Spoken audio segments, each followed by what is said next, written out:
जय हिंद दोस्तों, कैसे हैं आप लोग। बढ़िया। तो चलिए, आज जो है आपकी लास्ट क्लास है नंबर सिस्टम की, ठीक है। हाँ, आज जो है वो लास्ट क्लास है आपके नंबर सिस्टम के डिविजिबिलिटी की, ठीक है।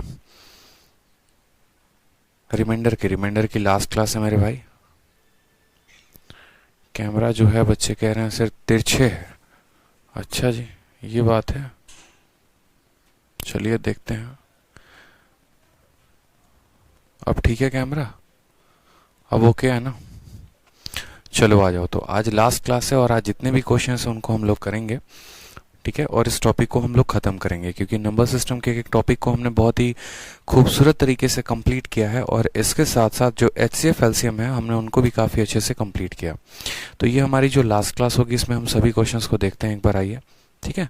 सबसे पहला सवाल है आपका क्वेश्चन नंबर 67। कहा गया है, देखिए, दो संख्याएं हैं 11,284 और 7,655। इसको किसी 3 डिजिट नंबर से भाग किया गया है तो कहा जाता है it's leaves the same reminder, ठीक है।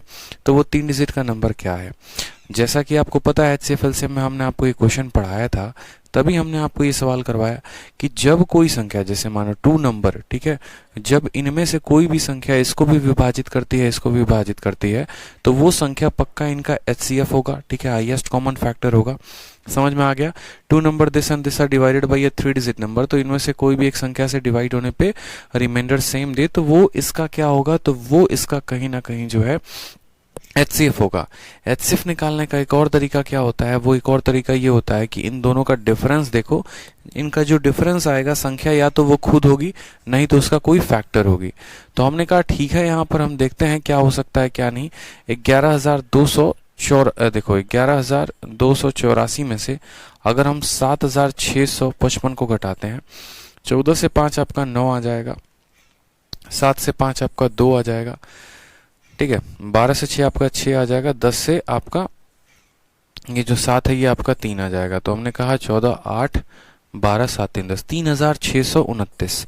यानी बस हमें ऐसी संख्या देखनी है जो 3,629 का क्या हो, फैक्टर हो, जो 3,629 को क्या कर सके, काट सके।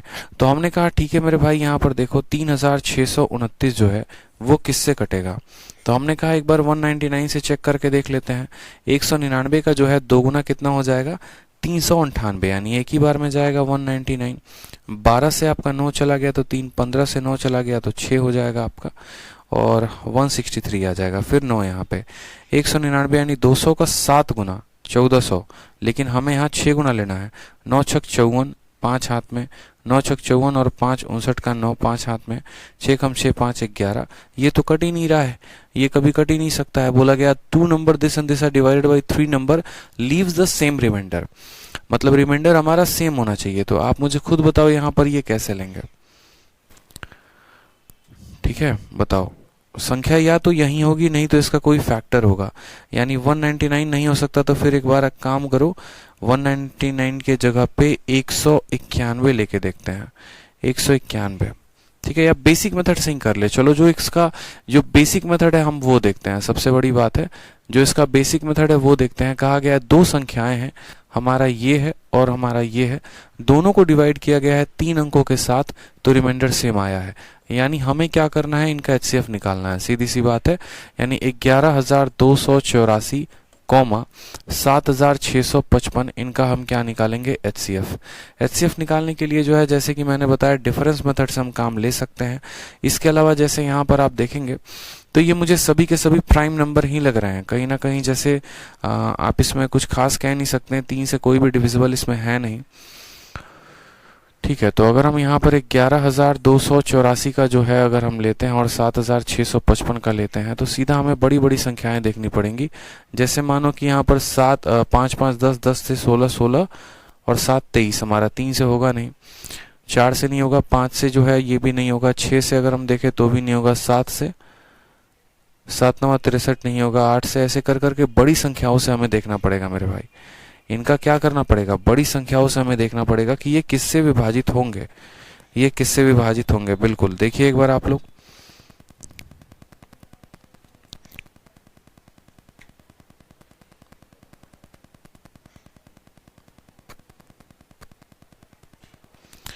ठीक है। तो देखिए, जैसा कि मैंने आपको क्या कहा कि अभी मैंने आपको बताया था कि ट्रिक जो होता है वो ट्रिक क्या होता है, ट्रिक हमारा ये होता है कि हमें इनका डिफरेंस देखना है। ठीक है, इनका डिफरेंस हमने देखा तो कितना है, 14 में से 5 गया था तो 9 आया था, 7 में से 5 गया आपका 2 आ गया। ठीक, उसके बाद आपका 12 से 6 गया तो 6 आ गया, और 10 से 3 यानी 3629। तो मैंने आपको यही बात कहा था कि यहाँ जो भी हमारा ऑप्शन होगा ना वो हमारा 3629 का क्या होगा, फैक्टर होगा। और 3629 को 199 से भाग किया तो नहीं कटा। जब ऑप्शन नंबर ए जो है वो नहीं कटा तो हमने कहा ऑप्शन नंबर डी देखते हैं। तो हमने कहा ठीक है, 3629 को 191 के साथ आप भाग करके देखो। एक बार में आपका कितना आ गया, तो 191 आ गया। एक हो गया, 16 से 9 गया तो 7 आ गया, 171 9 बार में। फिर यहाँ से 9 बार में देखेंगे तो 9 एकम 9, 9 9 81 का 1, 8 हाथ में 9 एकम 8 1 17 पूरी तरीके से कट चुका है। यानी option number D for Devasena जो है वो क्या है, करेक्ट आंसर है। तो हमने आपको यही कहा कि जब भी ऐसा होता है, कोई संख्या है जो इसको विभाजित करती है, इसको विभाजित करती है और रिमाइंडर सेम देती है, शेषफल सेम देती है, तो वैसे हालात में उस संख्या का हमें एचसीएफ निकालना होता है। एचसीएफ निकालने का तरीका क्या होता है, तो एचसीएफ निकालने का सबसे सिंपल तरीका है उन दो संख्याओं का डिफरेंस लीजिए। या तो आंसर वो डिफरेंस खुद होगा, नहीं तो इसका कोई ना कोई फैक्टर जरूर होगा।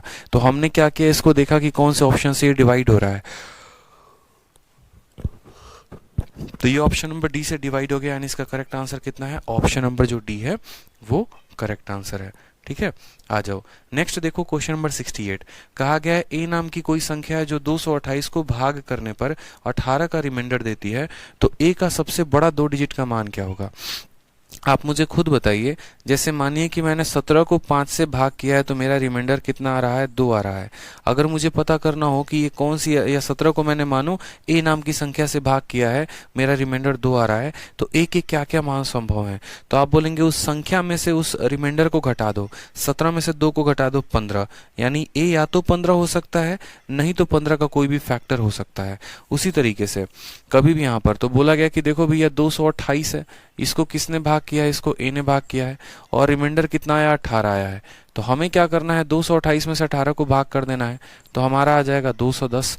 और 210 जो होगा, ठीक है, यहाँ पर 228 में से 18 को माइनस कर दो तो आ जाएगा 210। यानी ए का मान बच्चे या तो 210 होगा, नहीं तो 210 का कोई फैक्टर होगा। हमसे कहा गया सबसे बड़ा 2 अंकों का इसका वैल्यू, यानी अगर हम इसको 2 अंकों का वैल्यू देखें, पहला ऑप्शन ही 70 दिख रहा है, तो 70 × 3 210 बनाता है, यानी ऑप्शन नंबर जो ए है वो क्या है, सही है।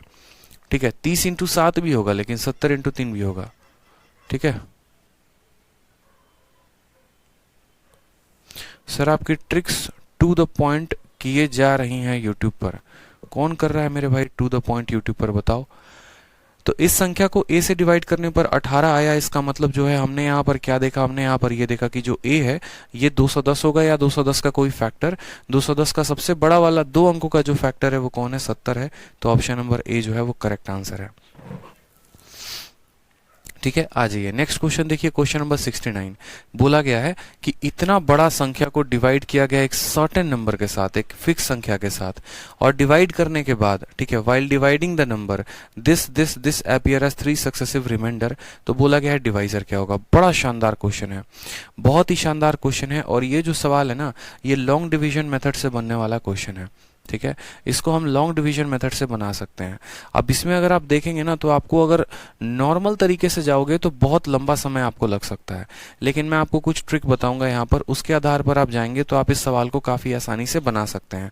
ये ऐसा सवाल है जिसको आप स्टार लगा लो, किसी को दे दोगे तो बनेगा नहीं जल्दी से। क्यों नहीं बनेगा, क्योंकि लॉन्ग डिवीजन मेथड जो है, ठीक है, वो हर किसी को नहीं आता है, और हर किसी का जो है हाथ यहाँ पर बैठा नहीं है, हर किसी का प्रैक्टिस नहीं है। ठीक है, ये सक्सेसिव डिवीजन नहीं है, ये लॉन्ग डिवीजन मेथड है। कहा गया कि इसको जब आपने किसी सर्टेन संख्या के साथ डिवाइड किया तो जो 3 अलग अलग बार रिमाइंडर आए थे ना, वो ये थे। तो बताओ यहाँ पर जो डिवाइजर था वो कितना था। तो हमने कहा ठीक है सर, एक काम करते हैं, बड़ा छोटा सा काम करते हैं, कोई दिक्कत की बात नहीं है, प्यारा सा काम करते हैं यहाँ पे। जैसे मानिए मैं आपको समझाता हूँ लॉन्ग डिवीजन मेथड का मतलब पहले लॉन्ग डिवीजन मेथड होता क्या है। बहुतों को ये बात नहीं पता, तो पहले आप लॉन्ग डिवीजन मेथड को समझिए। ठीक है। फिर उसके बाद हम उस कंसेप्ट पर उसको लेकर चलेंगे और काम अपना करेंगे। तो लॉन्ग डिवीजन मेथड हमारा होता क्या है वो समझिए। जैसे मानिए कि लॉन्ग डिवीजन मेथड के माध्यम से भी हम किसी भी संख्याओं का क्या निकालते हैं, एचसीएफ या एलसीएम, लघुत्तम समावर्तक या महत्तम समावर्तक। जैसे मानिए दोस्तों कि मुझे जो है 37 को भाग करना है, किसके साथ, 5 के साथ, ठीक है।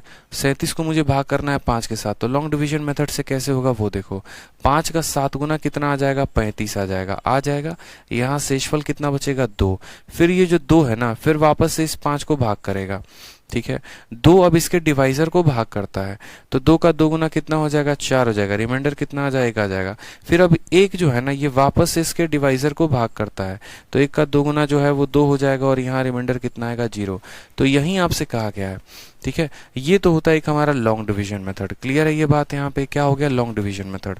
अब सवाल में हमसे यहाँ पर कहा गया है कि देखो ये लॉन्ग डिवीजन मेथड हो भी सकता है, नहीं भी हो सकता, जरूरी नहीं है कि लॉन्ग डिवीजन मेथड हो। बट मुझे आपको एक बार लॉन्ग डिवीजन मेथड बताना था, तो मैंने आपको बताया कि देखो 5 से 7 को काटोगे 35 आएगा, 2 शेषफल, फिर 2 इसको भाग करेगा, फिर 1 इसको भाग करेगा, इस तरीके से। लॉन्ग डिवीजन मेथड में अगर यही होता तो कितने कितने रिमाइंडर, पहली बार रिमाइंडर 2 आया, दूसरी बार रिमाइंडर 1 आया, तीसरी बार रिमाइंडर 0 आया। अब ये सवाल को देखो, तो सवाल में कहा गया कि इस संख्या को डिवाइड किया गया किसी सर्टेन नंबर के साथ, और डिवाइड करने के बाद ये हमारे 3 सक्सेसिव रिमाइंडर्स हैं, तो जो है यहाँ पर उस संख्या का मान क्या होगा। अब हमने कहा ठीक है सर, हम आराम से इसकी वैल्यू को निकालते हैं, कोई दिक्कत की बात नहीं है। अब एक हो गया लॉन्ग डिवीजन मेथड, दूसरा हमारा क्या हो गया, नॉर्मल डिवीजन। अब जैसे मानिए नॉर्मल डिवीजन की हम बात करते हैं तो कैसे करते हैं, और नॉर्मल डिवीजन में अलग अलग रिमाइंडर हमारे कैसे आ जाएंगे, ठीक है। ये आपसे एग्जामिनर कहना का चाहता है। जैसे मान लीजिए कि मैंने आपसे कहा कि 1100, ठीक है, मानो यहाँ पर, या मानो मैंने 537 में कहा कि 537 है, और 537 को 4 से भाग किया गया है, और रिमाइंडर हमारे क्या क्या आए हैं, तो जरा समझिएगा आप इस बात को। 437 को जो है, या 537 को जब 4 से भाग करेंगे, पहली बात 4 एकम कितना हो जाएगा, 4 हो जाएगा। यहाँ रिमाइंडर कितना आ गया, 1 आ गया। यहाँ रिमाइंडर कितना आ गया, 1 आ गया। तो कहा जाएगा कि पहली बार जो आया भाग करने पे रिमाइंडर कितना आया, 1। अब उसके बाद ये 3 अपना उधारी ले लेगा, फिर 4 का 3 गुना कितना हो जाएगा, 12 हो जाएगा। फिर यहाँ रिमाइंडर कितना आया, 1, यानी एक और बार रिमाइंडर R2 जो आया है वो कितना आया है, तो 1 आया है, ठीक है। फिर उसके बाद ये 7 को यहाँ उधारी ले लेंगे, 4 का 4 गुना कितना हो जाएगा, 16 हो जाएगा, और लास्ट में रिमाइंडर कितना आया, 1, यानी R3 जो हो जाएगा 1 हो जाएगा।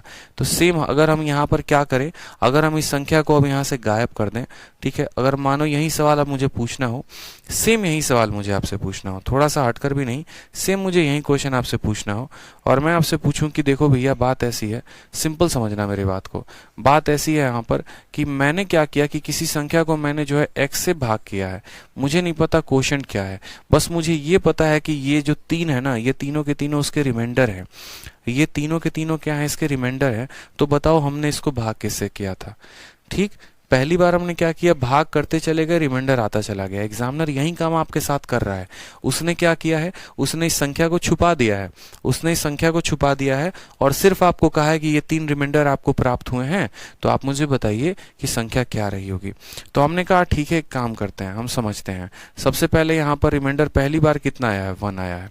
पहली बार रिमाइंडर कितना आया है, 1 आया है, ठीक है। तो यहाँ पर कुछ संख्या रही होगी, पक्का यहाँ पर कोई ना कोई संख्या रही होगी, बताओ यहाँ पर कुछ ना कुछ तो संख्या रही होगी ना। अभी पता करेंगे क्या रहा होगा, और x का मान निकालेंगे, तो कैसे निकालेंगे अभी वो देखो। चलो, तो ये पहली बार रिमाइंडर आ गया, 1 आ गया। अब खुद सोचो, 5 में से 1 घटाएंगे तो कितना आएगा, 4 आएगा, यानी इस बक्से के अंदर क्या होना चाहिए था, इस बक्से के अंदर 4 होना चाहिए था, ठीक। फिर उसके बाद देखो, ये पहला रिमाइंडर था। अब अकेले ये तो काम करेगा नहीं, तो वापस से ये क्या करेगा, तो वापस से बोलोगे तो सर ये अपना उधारी लेगा 3 को, यहाँ पर 13, ठीक है। फिर 13 से भाग करने के बाद फिर रिमाइंडर कितना आया था, 1 आया था। यानी अब आप मुझे यहाँ पर खुद बताओ, तो 13 से मतलब यहाँ 13 है और यहाँ 1 है, यानी जो अंदर संख्या थी वो कितनी थी, तो अंदर वाली संख्या कितनी थी, तो 12 थी। फिर उसके बाद यहाँ पर ये 1 अकेला तो बैठेगा नहीं, ये वापस से 7 को बुला लेगा, तो ये 17 हो जाएगा। फिर उसके बाद जब ये 7 को बुला लेगा तो 17 हो जाएगा। फिर रिमाइंडर हमारा कितना है, 1 है, तो 17 में से 1 चला जाएगा तो कितना आ जाएगा बच्चे, तो 17 में से 1 चला जाएगा तो 16 आ जाएगा, ठीक है। यानी हमें यहाँ पर क्या करना है, अगर हमें x की वैल्यू बतानी है तो यहाँ पर 4, 12 और 16 का क्या बताना पड़ेगा, HCF बताना पड़ेगा। क्या बताना पड़ेगा यहाँ पे, HCF ऑफ 4, 12, 16, HCF ऑफ 4, 12, 16 और इनका HCF कितना होगा, 4 होगा। तो यहाँ पर जो आंसर आ जाएगा वो हमारा कितना आ जाएगा, 4 इज द करेक्ट आंसर। ठीक है, बहुत ही सिंपल है, बहुत ही सिंपल है सर, कोई दिक्कत की बात नहीं है। आप यहाँ पर पहले देखिए, आपने माइनस के यहाँ पे ना पहला रिमाइंडर आपने यहाँ लिख दिया 1। आपको हम थोड़ा सा इसको और अच्छे से समझाते हैं ताकि आप इसको पूरा का पूरा माइंड में फिट कर लें। मान लीजिए आपको कुछ समझ में नहीं आता है, आप बस सवाल को देखिए, ये सब कुछ मत लिखिए। आपको सिर्फ पता है ना रिमाइंडर 1 है, तो हमने कहा देखो यहाँ पे काटते चलना। पहली बार रिमाइंडर कितना आया था, 1 आया था, फिर ये इसने उधारी लिया होगा 13 के साथ। फिर उसके बाद क्या होगा कि यहाँ पर जो है, समझते चलो जो मैं बताते चल रहा हूँ, ठीक है, आपके लिए आसान हो जाएगा। मानिए यहाँ पर 5 में से कुछ यहाँ गया होगा, या ऐसे कह लेते हैं 5 में से कुछ गया होगा, तो यहाँ कितना आया होगा, 1 आया होगा। फिर यहाँ से इसने 3 को उधारी लिया होगा, फिर 13 में से कुछ गया होगा तो रिमाइंडर हमारा 1 आया होगा। फिर इसने 7 की उधारी ली होगी, फिर इसमें से कुछ गया होगा तो रिमाइंडर कितना आया होगा, 1 आया होगा।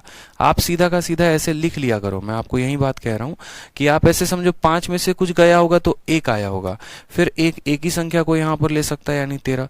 फिर 13 में से कुछ गया होगा तो फिर 1 रिमाइंडर आया होगा, फिर यहाँ पर ये 7 को उठा लेगा, फिर 17 में से कुछ गया होगा तो 1 रिमाइंडर आएगा। अब हमें इन बॉक्स को भरना है, इन बॉक्स को भरना है, तो हम कैसे बॉक्स को भरेंगे, तो हम कहेंगे 5 में से 1 गया तो कितना आ जाएगा, 4। 13 में से 1 गया तो कितना आ जाएगा, 12। 17 में से 1 गया तो कितना आ जाएगा, 16। अब 4, 12 और 16 का दोस्तों हम क्या ले लेंगे, 4, 12 और 16 का हम जो है HCF ले लेंगे। बहुत ही सिंपल, बहुत ही साधारण। HCF ऑफ किसका, तो HCF ऑफ 4, 12, 16, जिसका आंसर 4 आएगा। एक और बार एक और संख्या पर हम डिवीजन लेके बताते हैं। हमने कहा कि मानो x नाम की कोई संख्या है, ठीक है, जिसने हमारा 632 को डिवाइड किया है, और एक बार रिमाइंडर हमारा मान लीजिए कि 1 आया है, दूसरी बार रिमाइंडर हमारा मान लीजिए कि 3 आया है, चौथी बार रिमाइंडर मान लीजिए ऐसे कि हमारा 2 आया है, तो वो x नाम की संख्या क्या हो सकती है। तो हमने कहा ठीक है सर, हमें नहीं पता। पहली बार रिमाइंडर कितना आया है, 1 आया है, यानी यहाँ पर 6 में से कुछ घटाया होगा हमने, तो हमारा कितना आया होगा, 1 आया होगा। अब 1 अकेला रहेगा नहीं, इस 3 को कैरी ले लेगा तो 13। फिर 13 में से हमने कुछ घटाया होगा तो रिमाइंडर हमारा 3 आया होगा, ठीक है। फिर उसके बाद अब ये 3 तो अकेला रहेगा नहीं ना, ये 3 फिर इस 2 को उधारी ले लेगा। फिर 32 में से आपने कुछ घटाया होगा तो रिमाइंडर कितना आया होगा, 2 आया होगा। बस यहाँ पर बक्सों को आप भरिए, आपको कुछ नहीं करना है, आपको बक्सों को भरना है। 6 में से 1 घटाएंगे तो आ जाएगा 5, 13 में से 3 घटाएंगे तो आ जाएगा 10, 32 में से 2 घटाएंगे तो आ जाएगा 30। अब आपको यहाँ पर क्या करना है, तो बोलेंगे सर HCF लेंगे किसका, 5, 10 और 30 का। तो पूरी दुनिया को ये बात पता है 5, 10 और 30 का HCF कितना हो जाएगा, 5 हो जाएगा, and 5 is the correct answer. समझ में आ रहा है, बहुत शानदार डॉली जी, बहुत शानदार, क्लियर है, समझ में आ गया आप लोगों को। एक और क्वेश्चन, लास्ट क्वेश्चन दे देते हैं। जैसे मानिए y नाम की कोई संख्या है, इसने 6, 1, 3, 2, 4 को मान लीजिए भाग किया, और इसके अलग अलग रिमाइंडर्स आए, ठीक है, या 6, 1, 3, 2 को भाग किया, इसके अलग अलग रिमाइंडर्स आए हैं।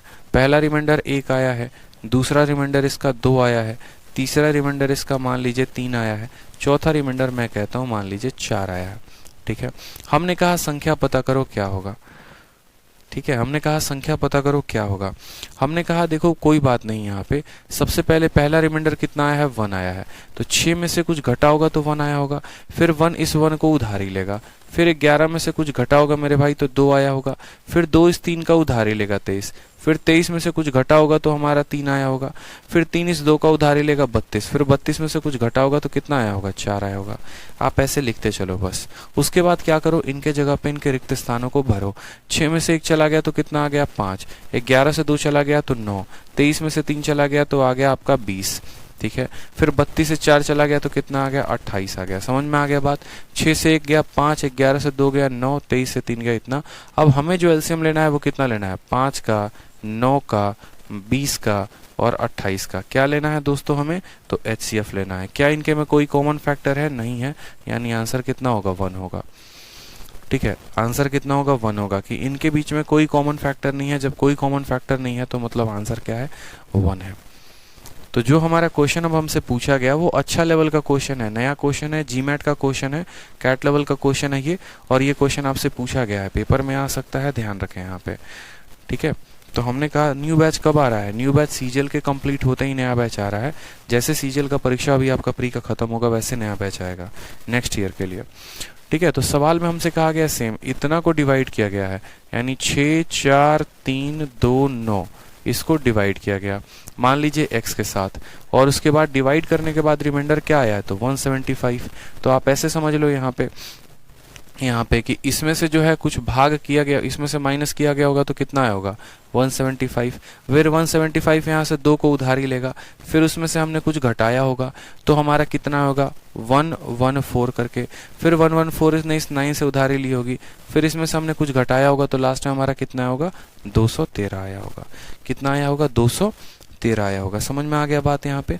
अब बस यहाँ पर आपको क्या करना है, रिक्त स्थानों को भरना है। ठीक है, पहले इसमें से कुछ घटाया होगा तो 175, ये 2 उधारे ले लेगा, फिर इसमें से कुछ घटाया होगा तो 114, फिर 9 उधारे ले लेगा, फिर कुछ घटाया होगा तो इतना।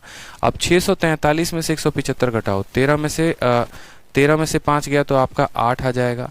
ठीक है, 13 से 7 गया तो आपका 6 आ जाएगा, 5 से गया तो 4 आ जाएगा। कितना हो गया दोस्तों 468 हो जाएगा।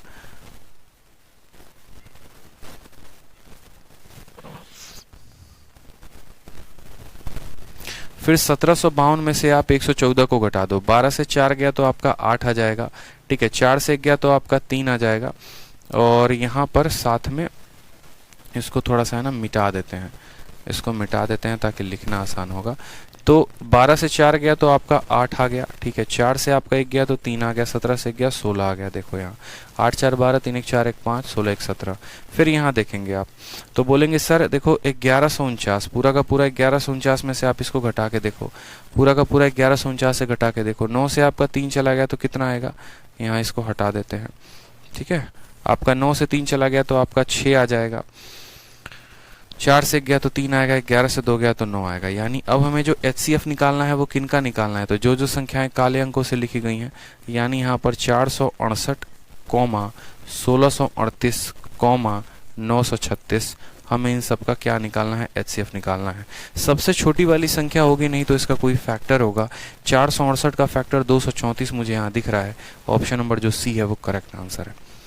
468 का आधा है 234, यानी यही आंसर होगा। 234 इसको भी काटेगा, इसको भी काटेगा और इसको भी काटेगा। क्लियर हो गया यहाँ पे, बात समझ में आ गया कि नहीं आ गया। तो ये डिवीजन वाला प्रोसेस समझ में आया, कुछ नया पूछने की कोशिश थी, क्लियर हुआ आपको, बताइए क्लियर हुआ कि नहीं हुआ, बताइए। ठीक है, आ जाइए नेक्स्ट क्वेश्चन पर आ जाइए दोस्तों, अगले सवाल पे आ जाइए। वीडियो थोड़ा कम समझ में आया हो तो रिवाइंड करके ज़रूर देखेंगे। बहुत अलग अलग एग्जाम्पल लेने की कोशिश की मैंने और समझाने की भी कोशिश की है। ठीक है, बस आपको समझना है, छोटे डेटा पर आप कंफ्यूज नहीं होते हैं, बड़े डेटा पर बड़े आसानी से कंफ्यूज हो जाते हैं, तो कंफ्यूज नहीं होना है। आज ये क्वेश्चन नंबर 70 को देखिए, कहा गया है 7 is added to a certain number, the sum is multiplied by 5, the product is divided by 9 and 3 subtracted. ये सवाल मैं आपको होमवर्क दे रहा हूँ, परसेंटेज का क्वेश्चन है, हलवा सवाल है, बकवास सवाल है, ये इसमें कुछ था नहीं दम। ठीक है, आ जाओ नेक्स्ट क्वेश्चन देखो बच्चे, नेक्स्ट क्वेश्चन क्या कहा गया 71 कहा गया if 243 gives a reminder of 4, यदि 243 4 जो है शेषफल देती है, कब, जब हम उसको n से भाग करते हैं। समझिएगा 243 को जब हम n के साथ भाग करते हैं तो रिमाइंडर हमारा कितना आता है, 4 आता है।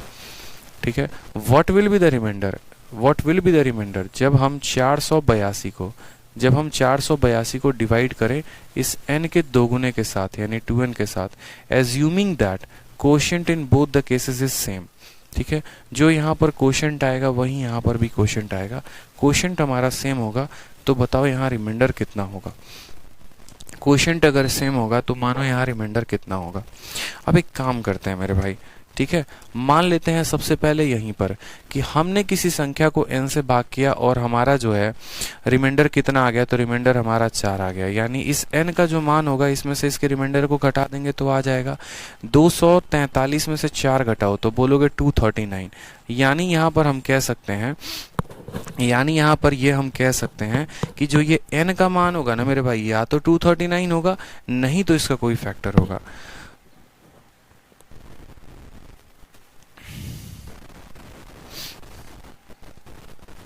तो हमने कहा यहाँ पर कि देखो बात को समझो, बड़े अच्छे तरीके से समझो। यहाँ पे क्या समझना है, तो सवाल बड़ा आसान है। यहाँ पर आपको ये समझना है कि जो n का मान होगा ना, या तो 239 होगा और नहीं तो 239 का ही कोई फैक्टर होगा, 239 का ही कोई फैक्टर होगा। साथ में यहाँ पर यह भी बात कहा गया है, ठीक है। साथ में यहाँ पर यह भी बात कहा गया कि what will be the reminder when इतना is divided by 2n assuming that quotient in both the cases is same. अब यहाँ पर एक काम करते हैं, हमने यहाँ पर आपसे क्या कहा, फिलहाल बस आप यहीं पर फोकस करिए कि इस संख्या को n से भाग करने पे शेषफल 4 आया है, यानी ये संख्या क्या होगी, तो इस संख्या का मान निकालना है। जैसे मैं हमेशा कहता हूं ना कि 17 को 5 से भाग करने पर रिमाइंडर 2 आया है, तो हमें अगर पता करना है, या फिर ऐसे कि 17 को किसी भी संख्या के साथ भाग करने पे रिमाइंडर हमारा 2 आया है, तो अगर हमें इस n का मान पता करना है तो 17 में से 2 घटाओ 15 आएगा, नहीं तो 15 का कोई फैक्टर होगा, यानी n के जगह पर 15 ले सकते हैं, नहीं तो कोई उसका फैक्टर। उसी तरीके से n के जगह पर यहाँ कितना होगा 239। अब मान लीजिए यहाँ पर हम साइड में रखते हैं कि हम 239 से किसको भाग करते हैं, 239 से हम 243 को भाग करते हैं, तो हमारा जो कोशेंट है, भागफल है, वो कितना आएगा, 1 आएगा। 1 आएगा तो हमारा रिमाइंडर कितना हो जाएगा 4। यानी ये अगर हमारी संख्या थी तो हमारा कोशेंट कितना था, 1 था, और हमारा रिमाइंडर कितना था, 4 था। अब हमसे कहा गया है कि आप जो है 482 को 243 के जगह पे 482 को भाग करिए, ठीक है, और आप इस संख्या के 2 गुना n के 2 गुने से भाग करिए। 239 का 2 गुना कितना होता है, 478 होता है, ठीक है। साथ में आपका जो कोशेंट है वो उतना ही आना चाहिए, तो एक बार इसको भाग करके देखते हैं। 478 से 482 को भाग किए तो 1 आ गया, ठीक है, और यहाँ रिमाइंडर हमारा कितना बच गया, तो 4। यहाँ कोशेंट कितना है, 1, यहाँ कोशेंट कितना है, 1। क्या दोनों जगह कोशेंट सेम है, जी हाँ बिल्कुल सेम है, तो आंसर कितना आ जाएगा, 4 आएगा। ऑप्शन नंबर जो बी है वो करेक्ट आंसर होगा। बोला गया ना कि आपको लेना है और आपको डिवाइड करना है, और डिवाइड करने के दौरान आपको ये बात ध्यान रखना है कि दोनों का कोशेंट सेम होना चाहिए, यहाँ भी भागफल 1, यहाँ भी भागफल 1। तो बोला गया जब उस संख्या को 2n से भाग करेंगे आप, जब उस संख्या को आप 2n से भाग करेंगे, बोला गया ना जब 482 को जो है आप 2n के साथ भाग करेंगे, यानी 478 के साथ, तो शेषफल कितना आएगा, 4 आएगा, तो आंसर कितना होगा, 4 होगा, ठीक है। चलो आ जाओ नेक्स्ट, देखो यहाँ पे एक बहुत बड़ी संख्या दी गई है, ठीक है, और यहाँ पर कहा गया कि यदि हम इसको 16 से भाग करें तो क्या होगा। ऐसे सवाल मेंस के मॉक टेस्ट में पूछे जाते हैं। तो अब हमने यहाँ पर कहा कि ये संख्या को हमें 16 से भाग करना है। अब हमें अगर 16 से भाग करना है तो हम क्या करेंगे, बहुत आसानी से हम ये बात समझेंगे, ठीक है, बहुत आसानी से हम ये बात समझ जाएंगे कि भैया 16 से भाग करना है।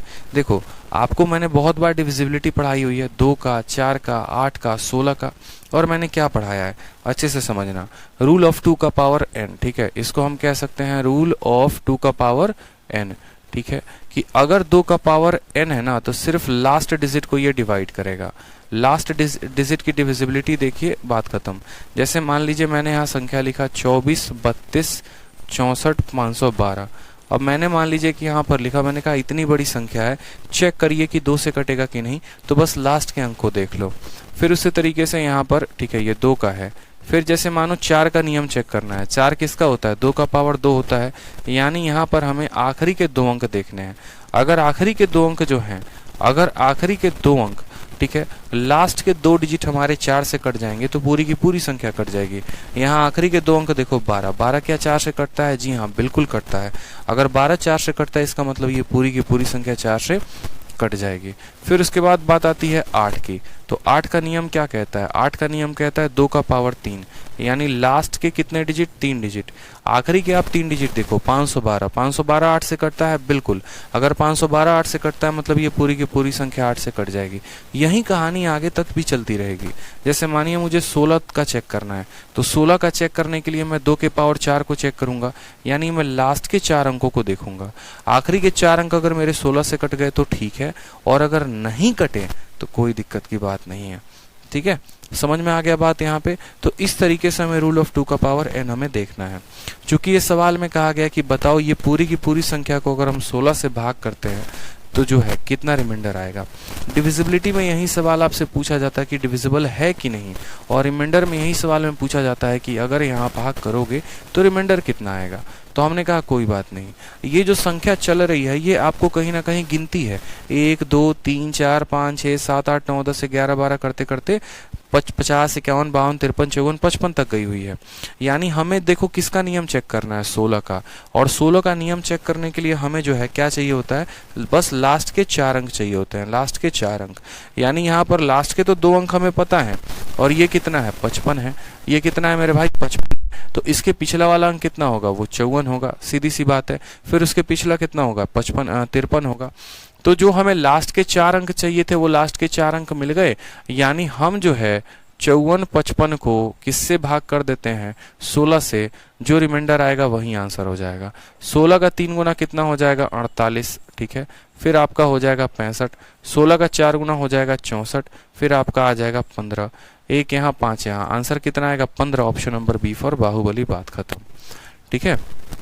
तो हमने यहाँ पर कहा कि अगर यहाँ 8 का बोला होता ना, आखिरी के 3 अंक चेक करते हैं, आखिरी के 3 अंक चेक करते तो ये संख्या कैसे आई होती पता है, ये संख्या ऐसे आई है 53, 54, 55। आखिरी के 3 चेक करने थे तो 455 को भाग लगाते हैं।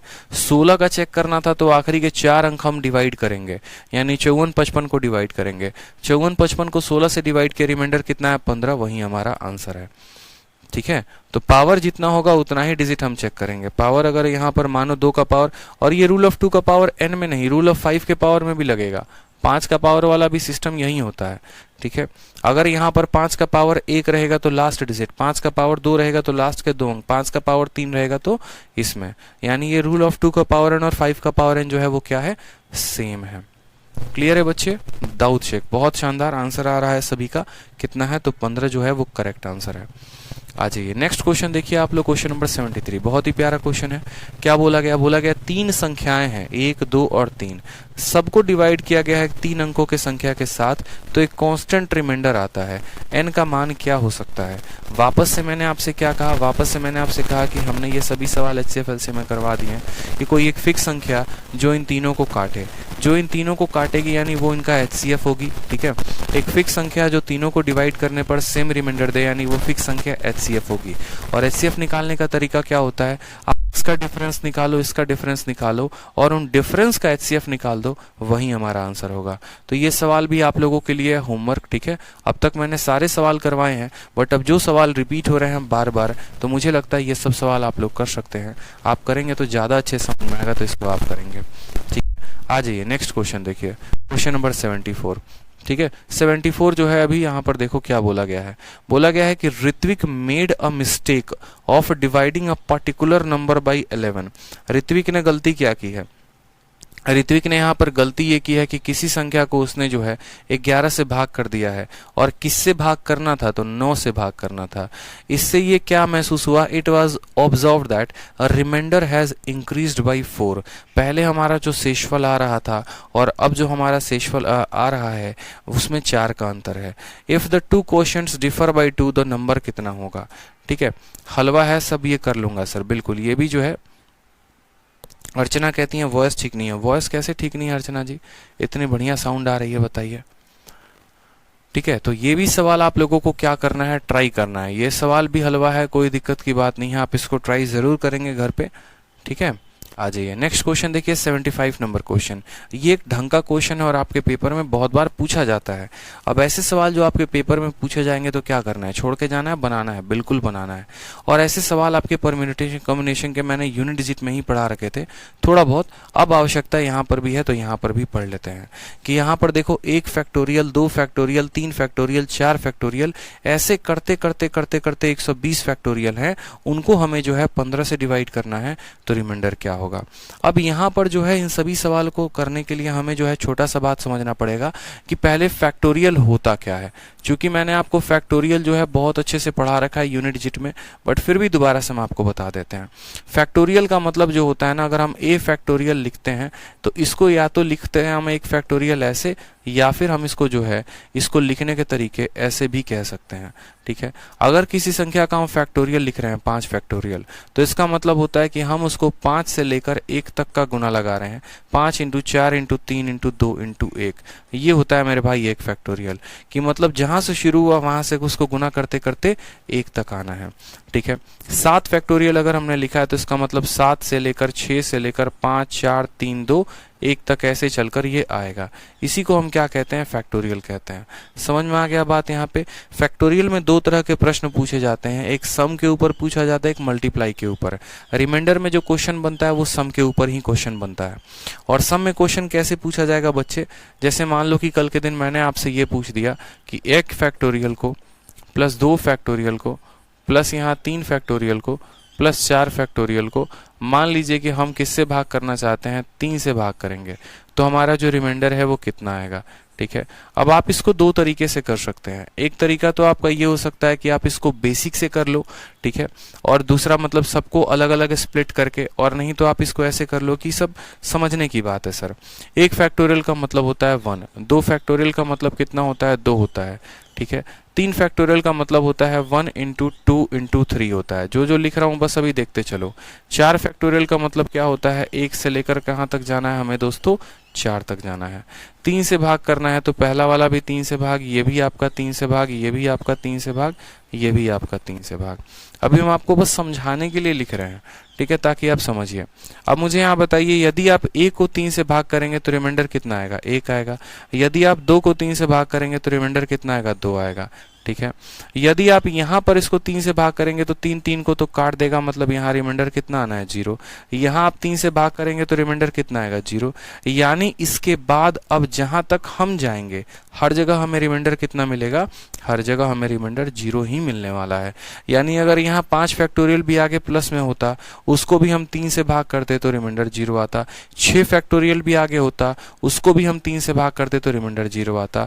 क्यों रिमाइंडर 0 आता, क्योंकि अगर 5 फैक्टोरियल की हम बात करते हैं तो 5 फैक्टोरियल का मान क्या होता है, 5 इंटू 4 इंटू 3 इंटू 2 इंटू 1 करके, और इसको अगर हम 3 से भाग कर रहे हैं यानी इसको 3 से भाग कर रहे हैं, इसमें 3 आता है जो इसको काट देता है, इसके वजह से कोई रिमाइंडर नहीं रहता। यानी जब भी हम भाग करने जाते हैं मेरे भाई, यहाँ पे जब भी हम भाग करने जाएं तो यहाँ पर जो है, यहाँ पर 3 से ऊपर जितने भी फैक्टोरियल आने हैं वो सब की वजह से रिमाइंडर कितना आएगा, 0। अब 1 + 2 का मतलब कितना हो गया, 3, 1 + 3, और 1 + 2 को वापस से अगर हम 3 से भाग करें तो रिमाइंडर कितना आएगा, 0। तो ये एक समझाने के लिए बात थी। सेम तरीके से हमें यहाँ सवाल दिया गया है, 1 फैक्टोरियल से गिनती को शुरू किया गया है, 120 तक ले गया गया है। मैंने कहा 120 तक क्यों रुक गए, तुम 130 तक जाते, 140 तक जाते, 150 तक जाते, कहीं पर भी चले जाओ, क्या फर्क पड़ता है, जोड़ो पहले। ये आपका 1 फैक्टोरियल है, ये आपका 2 फैक्टोरियल है, ये आपका 3 फैक्टोरियल है, 4 फैक्टोरियल है, 5 फैक्टोरियल है, और इसके बाद तो गिनती कहीं जाएगी हमें पता भी नहीं। किससे हमें भाग करना है, 15 से। हमने कहा ठीक है, 1 फैक्टोरियल का मान 1, 2 फैक्टोरियल का मान 2, 3 फैक्टोरियल का मान बोलेंगे तो सर 1 इंटू 2 इंटू 3 हो जाएगा। 4 फैक्टोरियल का मान यहाँ पर ऐसे भी कह सकते हो, 3 फैक्टोरियल का मान 1 इंटू 2 इंटू 3 यानी 6 हो जाएगा। 4 फैक्टोरियल का मान देखो तो 4 फैक्टोरियल का मतलब 1 इंटू 2 इंटू 3 इंटू 4 यानी कितना हो जाएगा, तो 24 हो जाएगा। 5 फैक्टोरियल का मान क्या होगा, 1 इंटू 2 इंटू 3 इंटू 4 इंटू 5। इसके बाद जितने भी फैक्टोरियल आएंगे वो भी सब ऐसे ही फॉर्मेट में होंगे। 15 से भाग करना है, 15 से भाग करना है तो मुझे यहाँ बताओ, सबको जोड़ दो, 24 6 30, 30 2 32, 32 1 33, यानी ये जो 33 है इसको 15 से भाग करेंगे, प्लस यहाँ पर इन सब संख्याओं को हमने एक साथ काउंट कर दिया, और साथ में अब यहाँ वाले को देखो। अब जब 15 इसको भाग करने जाएगा तो 3 और 5 से 15 कट जाएगा, यानी 5 फैक्टोरियल जो है वो किससे कट रहा है, 5 फैक्टोरियल 15 से कट रहा है। अगर 5 फैक्टोरियल 15 से कट रहा है ना, तो इसके बाद की जितनी भी संख्याएं होंगी सारी की सारी 15 से कट जाएंगी। यानी आने वाली जितनी भी संख्याएं, आगे आने वाली जितनी भी संख्याएं होंगी, सबके वजह से रिमाइंडर कितना मिलेगा, 0। अब यहाँ पर देखेंगे तो 24 और 6 30 ऐसे ही जा चुका है, ठीक है। 2 और 1 कितना बचा है, 3 बचा है, देखो यहाँ पे, ठीक है। 24 + 6 30, 30 15 से तो ऐसे ही खत्म हो चुका है। 2 + 1 यहाँ से रिमाइंडर हमारा 3 आया, 24 और 6 से 0 आया, इससे रिमाइंडर 0 आया, और आगे जहां तक जाएगा सबसे 0 आएगा। यानी आंसर कितना होगा, ऑप्शन नंबर डी फॉर देव सिन्हा जो आएगा वो करेक्ट आंसर होगा। तो बड़ा सिंपल था, 1 factorial, 2 factorial, 3 factorial, 4 factorial, 5 factorial, ऐसे करके 15 से हमें भाग करना था। हमने कहा ठीक है हम भाग कर लेते हैं, कोई इशू की बात नहीं है। इसका मान 1, इसका मान 2, इसका मान 6, इसका मान 24, 5 फैक्टोरियल 15 से कट जाएगा। अगर 5 कटेगा तो आगे आने वाली हर संख्या जो है वो 15 से कट जानी है, यानी आगे से कोई भी रिमाइंडर नहीं मिलेगा, 0 मिलेगा, और यहाँ से हमें 3 मिलेगा। तो करेक्ट आंसर कितना होगा दोस्तों, 3 हो जाएगा। ठीक है, आ जाइए नेक्स्ट क्वेश्चन देखिए, क्वेश्चन नंबर 76। अब क्वेश्चन नंबर 76 बताने के पहले हम आपको कितनी बार बताए हैं a का पावर n प्लस b का पावर n का कंसेप्ट, अगर आपको याद होगा तो हमने आपको पढ़ाया है, क्या पढ़ाया है कि a का पावर n प्लस b का power n is always divisible by a plus b। कब? जब हमारा n जो है वो क्या है, ऑड नंबर है। जब हमारा n क्या है, ऑड नंबर है। कई बार हमने आपको बताने की कोशिश की है। क्या बताया हमने आपको? देखो जैसे एक एग्जांपल की अगर हम बात करें, अगर मानो 3 का पावर 5 है और 7 का पावर 5 है, या फिर ऐसे समझ लो 3 का पावर 5 है और 4 का पावर 5 है, या फिर 15 है और 15 है, तो ये 100% 3 + 4 यानी 7 से डिविजिबल होगा। और जब 7 से ये डिविजिबल होगा तो रिमाइंडर कितना? 0 देगा। a का पावर n प्लस b का power n is always divisible by a plus b if n is odd. Clear है? ठीक है, तो बस यहाँ पर वही बात हमसे बोला गया है कि भैया 12 का क्यूब यहाँ पे क्या क्या है, 12 का क्यूब प्लस यहाँ पर जो है वो 13 का क्यूब है, प्लस यहाँ पर 14 का क्यूब है, और प्लस यहाँ 15 का क्यूब है। किससे डिवाइड करना है? तो हमसे कहा गया कि इसको तुम 9 से डिवाइड करो और तब बताओ रिमाइंडर कितना होगा। ठीक है, तो हमने कहा ठीक है, एक काम करते हैं, 12 और 15 देखो ये 27 बना रहे हैं, तो हमने कहा 12 का क्यूब प्लस 15 का क्यूब को हम एक साइड ले लेते हैं, एक खोपचे में ले लेते हैं और 9 से भाग कर देते हैं। उसी तरीके से यहाँ पर 14 और 13 ये भी 27 बना रहे हैं, तो आप यहीं पर भी जो है देख सकते हो कि 12 और 15 ये 27 बना रहे हैं। 12 का क्यूब प्लस 15 का क्यूब क्या है? तो 12 प्लस 15, देखो पावर हर जगह सेम है, कोई दिक्कत की बात नहीं। 12 प्लस 15 27, 27 क्या 9 से कट जाएगा? तो बोलोगे हाँ सर, यानी 12 का क्यूब प्लस 15 के क्यूब की वजह से रिमाइंडर कितना? 0। फिर 13 और 14 कितना बना रहा है? 27, 27 क्या 9 से कट जाएगा? हाँ जी 0, यानी ओवरऑल इसका आंसर कितना आएगा? 0 आएगा। 0 इज द करेक्ट आंसर। बहुत ही सिंपल है, 12 का क्यूब और 15 का क्यूब यानी 12 प्लस 15, a का पावर n प्लस b का power n is always divisible by a plus b, यानी ये 12 प्लस 15 27 से डिविजिबल होगा, और अगर 27 से कटेगा तो 9 से तो 100% कटेगा। उसी तरीके से 13 का क्यूब प्लस 14 का क्यूब हमेशा 27 से कटेगा, और 27 से कटेगा तो 9 से कटेगा ही कटेगा। क्लियर है ये बात यहाँ पे? 77 आ जाओ, नेक्स्ट क्वेश्चन प्यारा, सेम कंसेप्ट पर। ठीक है, सेम सवाल। ठीक है, इस सवाल को थोड़ा अभी कुछ देर के लिए होल्ड पर रखते हैं, इस पे हम आएंगे 77 पे आराम से तसल्ली से, चिंता मत करो, पहले बाकी क्वेश्चंस हम लोग कर लें। ठीक है, आ जाओ 78 नंबर सवाल को देखो। 16 का क्यूब प्लस 17 का क्यूब प्लस 18 का क्यूब प्लस 19 का क्यूब। ठीक है, अगर हम इसको 70 से भाग करें तो क्या होगा? मैंने आप लोग को सेम वाला कंसेप्ट बताया था, याद करना। मैंने आपको क्या बताया था कि a का पावर n प्लस b का पावर n किससे डिविजिबल होगा? a प्लस b से। कब? जब हमारा n जो होगा वो क्या होगा? ऑड होगा। उसी तरीके से यहाँ पर हम कह सकते हैं a का पावर n प्लस b का पावर n प्लस c का पावर n किससे डिविजिबल होगा? a plus b plus c से। कब? जब n हमारा क्या हो जाएगा? तो ऑड हो जाएगा। सेम हमने आपको ये भी कहा था कि a का पावर n प्लस b का पावर n प्लस c का पावर n प्लस d का पावर n किससे कटेगा? तो a plus b plus c plus d से कटेगा। कब? जब हमारा n जो होगा वो क्या होगा? ऑड होगा। मतलब ऊपर जो जो संख्याएं हैं ये उनके सम से कट जाएगा। कब? जब मेरे भाई यहाँ पर n जो होगा वो क्या होगा? ऑड होगा। तो सेम काम हमें यहाँ करना है। हमने कहा a का पावर n प्लस b का पावर n प्लस c का पावर n प्लस d का power n is always divisible by a plus b plus c plus d, यानी 16 प्लस 17 प्लस 18 प्लस 19, इन सब को जोड़ो तो कितना आएगा? 70, यानी ये पूरी की पूरी संख्या हो जाएगी किससे डिविजिबल? 70 से। और जब ये 70 से कटेगी तो क्या कुछ रिमाइंडर देगी? तो बोलेंगे नहीं गुरुजी नहीं देगी, यानी आंसर कितना आएगा? 0। आंसर कितना आएगा मेरे भाई? तो 0 आएगा, और 0 जो होगा वो क्या होगा? इसका करेक्ट आंसर होगा। ठीक है, a का पावर n, b का पावर n, c का पावर n, d का power n is always divisible by a plus b plus c plus d, यानी इज ऑलवेज डिविजिबल बाई 70। तो 70 से कटेगा तो क्या आएगा? रिमाइंडर कुछ देगा? बिल्कुल भी नहीं देगा। ठीक है, बिल्कुल भी नहीं देने वाला है। आ जाओ नेक्स्ट क्वेश्चन देखो, 79 नंबर, प्यारा क्वेश्चन, अच्छा क्वेश्चन। क्या बोला? बोला है कि जब किसी नंबर n को हम डिवाइड करते हैं d से तो रिमाइंडर 41 आता है। जब हम उस n को डिवाइड करते हैं 12d से तो रिमाइंडर 105 आता है। आप मुझे बताओ कि जब हम उस n को डिवाइड करेंगे 6d से तो रिमाइंडर हमारा कितना आएगा? ठीक है, तो रिमाइंडर हमारा कितना आएगा? बहुत ही प्यारा सवाल। बोला गया व्हेन n को, जब देखो कब कोई संख्या है उसको हमने d से भाग किया तो रिमाइंडर हमारा कितना आया? 41 आया। आज हम उसी संख्या को किससे भाग कर रहे हैं मेरे भाई? तो उसी संख्या को हम 12d से भाग कर रहे हैं, तो रिमाइंडर हमारा कितना आ रहा है? तो हम बोलेंगे सर रिमाइंडर हमारा 105 आ रहा है। ठीक है, बोला गया कि बताओ उसी संख्या को तुम 12d के जगह पर किससे भाग करोगे? 6d से भाग करोगे, तो तुम्हारा रिमाइंडर कितना आएगा? तुम्हारा रिमाइंडर जो है वो कितना आएगा?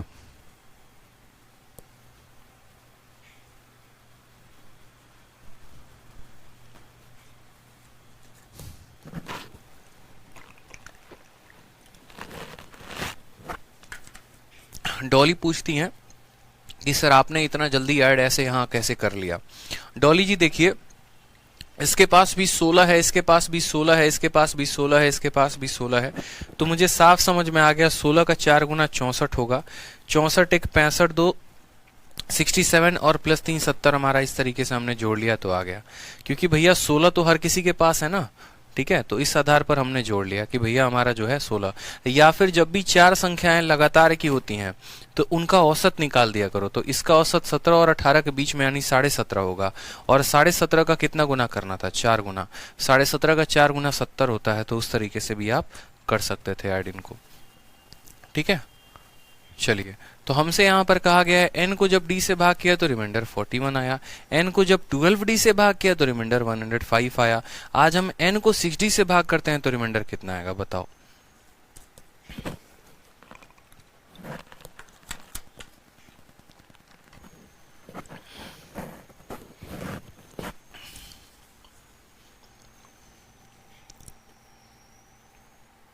देखिए, ऐसा सवाल हमने आपसे करवा दिया है, ऐसा सवाल हमने आपका एक करवा दिया है, बाकी फिर भी हम लोग कर लेते हैं, कोई दिक्कत की बात नहीं है। मैं हमेशा कहता हूं कोई दिक्कत की बात नहीं है।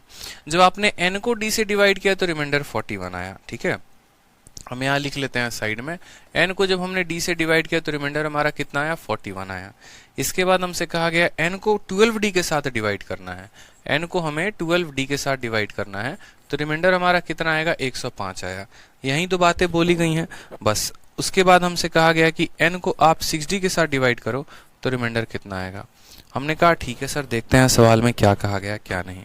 n को d के साथ डिवाइड किया गया है, तो हमने कहा देखो, जब भी कोई संख्या होती है ना, ठीक है, जैसे मानो कि हम n को जो है, या फिर आप ऐसे समझ लो, n को हम डिवाइड करते हैं किसी संख्या d के साथ, ठीक है, और हमारा रिमाइंडर r आता है, तो कभी भी हम क्या लिखते हैं, वो नंबर बराबर डिवाइजर इनटू मान लो अपने मन से कोई भी एक कोशेंट, तो डिवाइजर इनटू कोशेंट प्लस क्या हो जाता है, रिमाइंडर, ठीक है।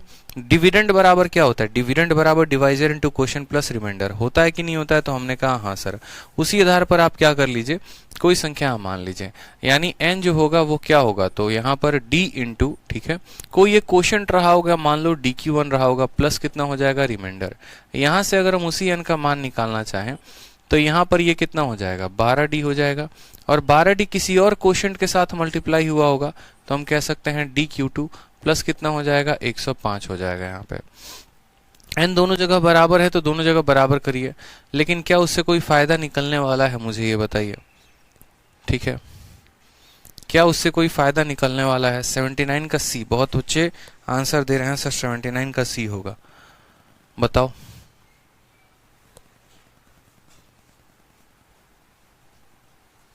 कैसे करोगे सॉल्व 79 में, how will you solve this question.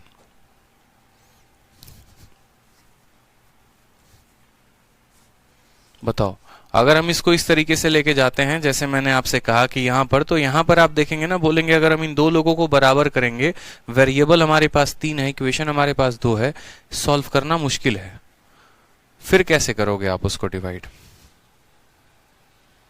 बताओ।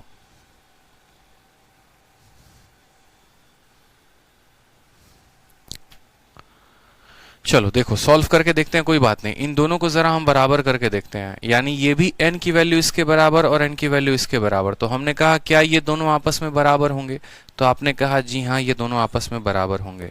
यानी यहाँ पर अगर हम ये कहें कि dq1 प्लस यहाँ पर 41 जो होगा वो बराबर होगा हमारे किसके, तो बराबर होगा हमारे 12dq2 के, q2 का मतलब कोई सेकंड कोशेंट, प्लस हमारा किसका 105 के, ठीक है। 12dq2 में से हमारा 1dq2 चला जाएगा, ठीक है, तो हमने चला कहाँ जाएगा, अलग ही रहेगा, इसमें से मुश्किल हो जाएगा भाई। अगर हम यहाँ से देखो d कॉमन लेते हैं, अगर हम यहाँ से d कॉमन लेते हैं तो यहाँ से हमारा q1 आ जाएगा और यहाँ से हमारा -12q2 हो जाएगा, ठीक है, और ये बराबर हो जाएगा हमारे किसके, तो 105 में से 41 चला गया, 5 में से 1 गया तो 4, 10 से इतना 64 हमारा आ जाएगा, यानी d इंटू इतना माइनस इतना बराबर कितना हो जाएगा, 64 के, ठीक है। d की वैल्यू जो आ जाएगी वो 64 बटे इतना आ जाएगी, कोई फायदा,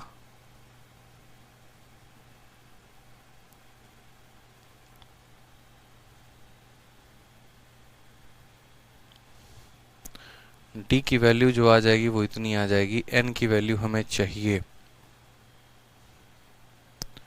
एक काम करो, एन की वैल्यू निकालनी है तो डिवाइजर तो इसको भी काट देगा। इसमें जो है ना कोई शॉर्ट अप्रोच लगाओ आप, ये सब फालतू अप्रोच से काम नहीं चलेगा, कोई शॉर्ट अप्रोच लगाओ आप इसमें। n को जब d से भाग किया तो रिमाइंडर 41 आ रहा है, n को जब d के 12 गुना के साथ भाग किया तो रिमाइंडर 105 आ रहा है। असल में हमारा कितना आना चाहिए था, 41 का 12 गुना करने पर देखेंगे यहाँ, अगर हम 41 का 12 गुना करते हैं दोस्तों, यहाँ पर कितना आएगा, 12 कम 12 का 2 हाथ में, एक 12 चुके 48 से 49, 492 आना चाहिए। लेकिन 492 के स्थान पर रिमाइंडर हमारा कितना आ रहा है, 105 आ रहा है। 12 से 5 गया तो 7 आ जाएगा, यहाँ हमारा 8 आ जाएगा और ये हमारा 3 आ जाएगा। यानी जो भी हमारा आंसर होगा ना वो हमारा कितना होगा, तो बोलेंगे सर हमने डिवाइजर का 12 गुना किया तो रिमाइंडर भी अपने आप का 12 गुना होना चाहिए। 12 कम 12 का 2, एक हाथ में 48 से 49, लेकिन हमारा जो रिमाइंडर है वो 105 है, यानी 387 हो रहा है। ठीक है, हमें क्या आ रहा है, 387। यानी यहाँ पर जो डी की वैल्यू है वो डी की वैल्यू कितनी आएगी, जो डिवाइजर होगा या तो 387 होगा, नहीं तो 387 का कोई भी एक फैक्टर होगा।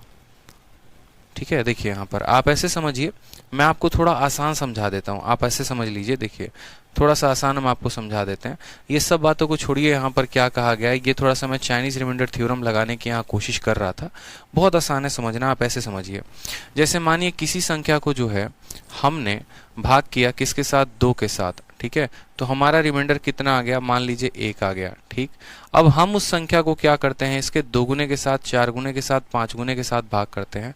तो जैसा कि मैंने आपको बताया कि अगर डिवाइजर अपने आप का 2 गुना होगा तो रिमाइंडर भी अपने आप का कायदे से 2 गुना होना चाहिए था। बताओ होना चाहिए था कि नहीं होना चाहिए था, तो हमने कहा हाँ सर।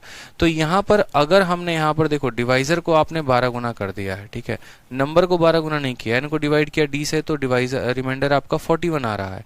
अब इनको आप 12 डी से आप डिवाइड कर रहे हो, उस डिवाइजर के 12 गुना से आप डिवाइड कर रहे हो, यानी n की वैल्यू जो है यहाँ पर अगर हम बोले, इस सवाल को है ना स्टार मार्क लगाओ, पहले आराम से आएंगे, तसल्ली से भी सॉल्व करेंगे। तब तक एक बार क्वेश्चन नंबर 80 कर लेते हैं, क्योंकि टाइम हमारे पास कम है। ठीक है, उलझ के रह गए उसमें तो फायदा होगा नहीं, आराम से करेंगे। क्वेश्चन नंबर 80 को एक बार देख लीजिए आप लोग, क्वेश्चन नंबर 80 को एक बार आप लोग देख लीजिए, आराम से करेंगे, कोई दिक्कत नहीं है। क्वेश्चन नंबर 80 को तब तक एक बार आप लोग देखिए, क्वेश्चन नंबर 80 को एक बार आप लोग देखिए और बनाइए कि क्वेश्चन नंबर 80 में क्या कहता है।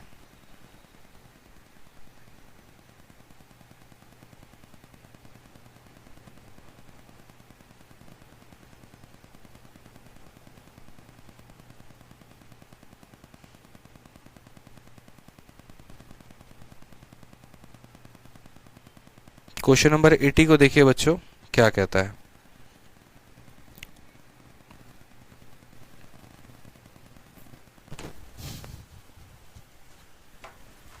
क्लास है सर क्या आप?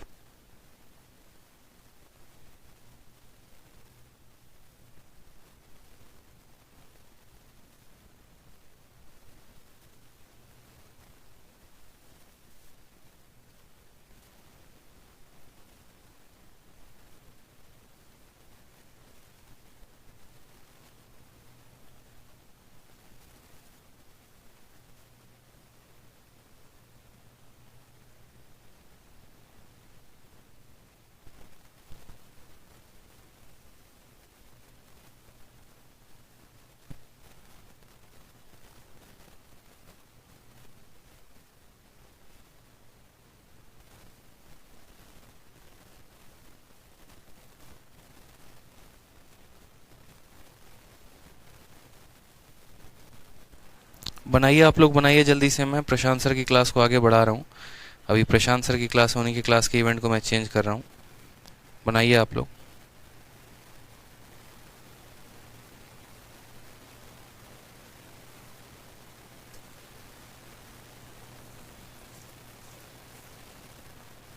बनाइए सभी, इस सवाल को बनाइए।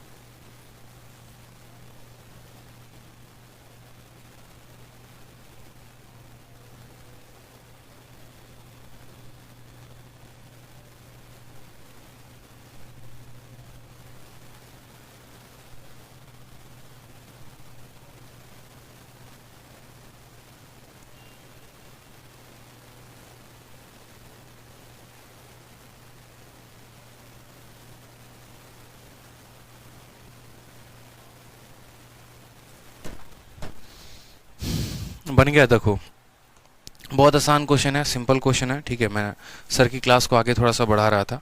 सबसे पहले यहाँ पर जो है इस क्वेश्चन को एक बार पैक कर लेते हैं, जहाँ तक हम लोग गए थे और जहाँ तक हम लोगों ने सॉल्यूशन इसमें किया था वो हम इसमें नहीं मिटाएंगे, वो हम ऐसे ही रहने देंगे, ठीक है। चलिए आ जाइए। तो सबसे पहले 80 नंबर सवाल को देखिए, बोला गया है what is the reminder when 1 का पावर 1, 2 का पावर 2, 3 का पावर 3, 4 का पावर 4 ऐसे कर करके सभी संख्याओं को 4 से विभाजित किया जाए तो। अब आप मुझे बताइए 1 का पावर 1, जब इसको आप 4 के साथ भाग करेंगे तो रिमाइंडर कितना आएगा? 1 आएगा। जब आप 2 के पावर 2 को, यानी 2 के पावर 2 को जब आप 4 से भाग करोगे तो रिमाइंडर कितना आना है? 0 आना है, ठीक है। फिर उसके बाद आप 3 के पावर 3, 3 का पावर 3 कितना होता है? 27 होता है। उसको जब आप 4 के साथ भाग करोगे तो कितना आएगा? तो बोलोगे सर यहाँ रिमाइंडर हमारा 3 आना है, ठीक है। आप ऐसे समझते चलो, आपको समझ में आ जाएगी कहानी। 1 का पावर 1 प्लस 2 का पावर 2 प्लस 3 का पावर 3 प्लस 4 का पावर 4 प्लस 5 का पावर 5 प्लस 6 का पावर 6, और इसी तरीके से कर करके बहुत सारी कहानियां होंगी। जितना नंबर होगा उतना। इन सबको मुझे किससे भाग करना है? तो मुझे 4 से भाग करना है, ठीक है।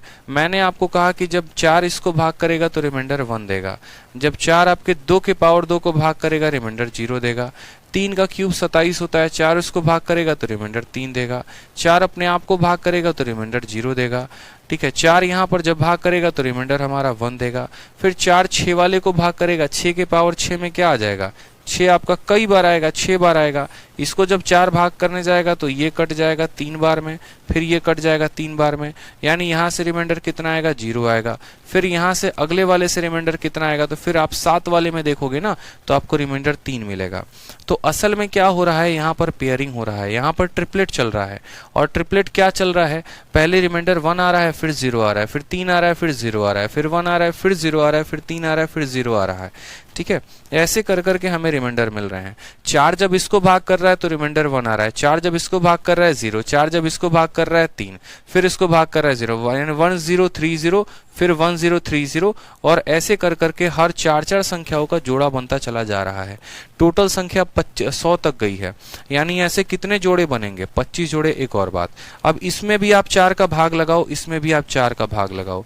तो आपने कहा 3 + 1 4, 4 जिसे डिवाइड हो गया। फिर आपने कहा 3 + 1 4 डिवाइड हो गया, यानी हर 4 संख्या के वजह से रिमाइंडर 0। तो ऐसे 4 के टोटल 25 जोड़े बनेंगे, हर जोड़े की वजह से रिमाइंडर 0, यानी इसका टोटल आंसर कितना आ जाएगा?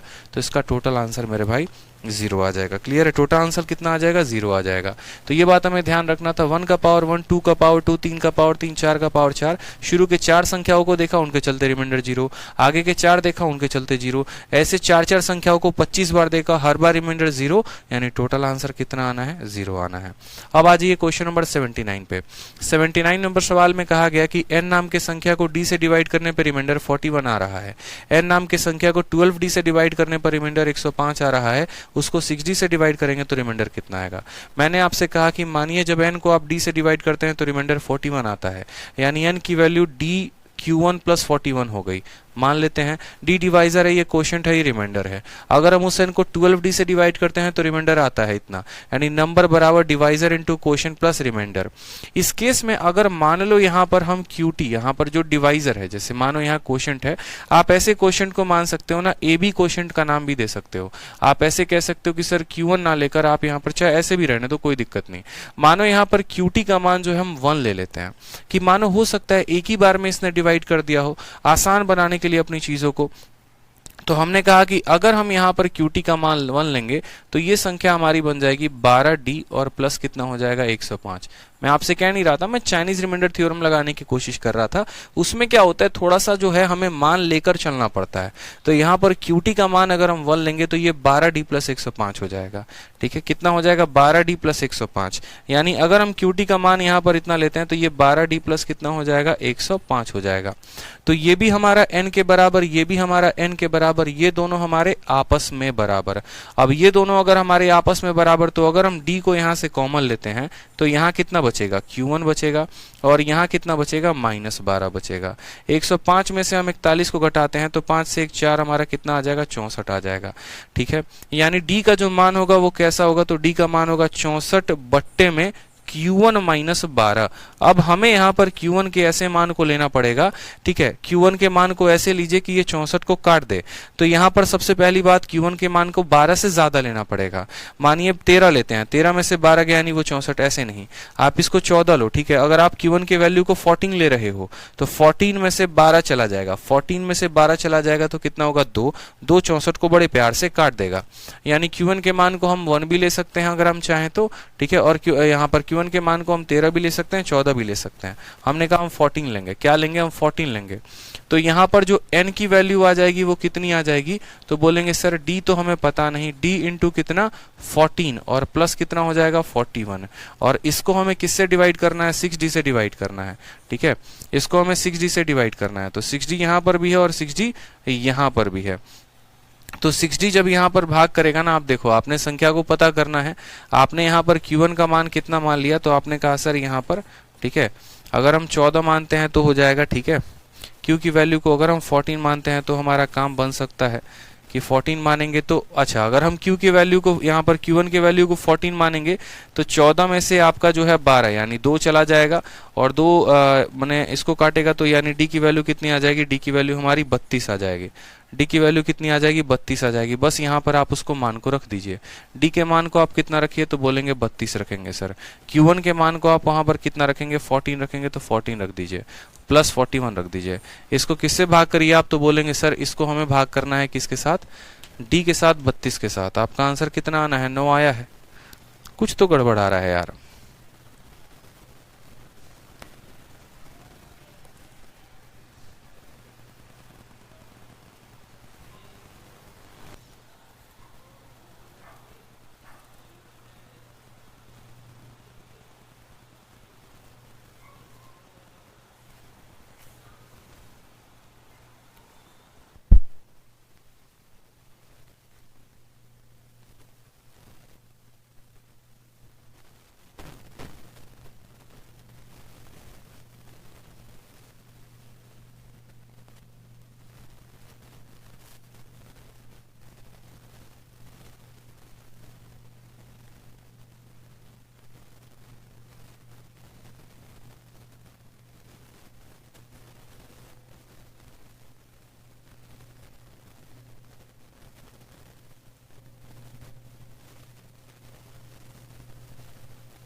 देखो माइक डाउन हो गया था, दोबारा से हम आपको बता देते हैं। ये सवाल पे ग्रहण लग चुका है, कोई बात नहीं। देखो इस संख्या को d से भाग किया गया तो 41 आया, 12d से भाग किया गया तो 105 आया, तो बोला गया 6d से भाग करने पर कितना आएगा। सिंपल है, बहुत आसान है। देखिए इस संख्या को d से भाग करने पर 41 आ रहा है, तो मैंने कहा ये जो n है बराबर है d into Q1 plus 41, divisor into quotient plus reminder. फिर मैंने कहा यही n को अगर हम किसी दूसरे क्वेश्चन के रेस्पेक्ट में लिखते हैं तो 12d Q2 प्लस 105 हो जाएगा, ठीक है। फिर हमने कहा कि यार ये दोनों को आपस में बराबर करो, लेकिन आपस में बराबर करने के लिए क्या करो, Q2 को 1 मान लो। Q2 को जब 1 मानोगे तो ये 12d प्लस 105 के बराबर हो जाएगा। 12d प्लस 105 के बराबर हो चुका है। अब मैंने कहा कि यहाँ n का मान इतना है, यहाँ n का मान इतना है, इन दोनों को आपस में इक्वेट करते हैं। इन दोनों को आपस में इक्वेट किया। इक्वेट करने के बाद d का मान 64 बटे Q1 माइनस 12 आ गया। यहाँ पर हमने Q1 का मान खुद से मान लिया। मैंने कहा एक काम करो, खुद से मान लो, एक ऐसा मान जिससे ये पूरा का पूरा 64 कट जाए। तो हमने यहाँ पर 13 रखा, तो अगर हम Q1 का मान 13 रखेंगे तो D का मान 64 आएगा। हमने कहा नहीं 13 नहीं रखते हैं, 14 रखते हैं। 14 रखा तो यहाँ पर D का मान 32 आ गया। तो Q1 को 14 रखने पर D का मान 32 आ रहा है। तो इस आधार पर सबसे पहले हमने संख्या का पता लगा लिया कि D का मान कितना 32, Q1 का मान 14, तो यहाँ संख्या आ गई 489। और इस 489 को हमें 6D के साथ भाग करना था। एक D का मान 32 है तो 6D का मान 192। अब इस संख्या को 192 के साथ भाग करने के बाद हमने रिमाइंडर देखा तो कितना आ गया 105, और यही जो है हमारा क्या है, करेक्ट आंसर है। तो इस आधार पर हमने जितना कराया आप उसको करिए अच्छे से। हमारे तरफ से ये पूरा का पूरा होता है शीट खत्म, ठीक है। उसके बाद जो आपका नेक्स्ट टॉपिक रह जाएगा वो हम करवा देंगे, ठीक है। आज के लिए मन लगाकर पढ़िए। अच्छा सवाल था, लास्ट वाला सवाल था, जीमेट का क्वेश्चन था, जल्दी आपको उसका सॉल्यूशन मिलेगा नहीं कहीं पे, तो उसको थोड़ा सा अच्छे से प्रैक्टिस कर लीजिएगा। बाकी एसएससी के वो मेंस में पूछा जा सकता है, प्री में उसके आने की संभावना नहीं है। खुश रहिए, मस्त रहिए, ध्यान रखिए। Love you all, take care.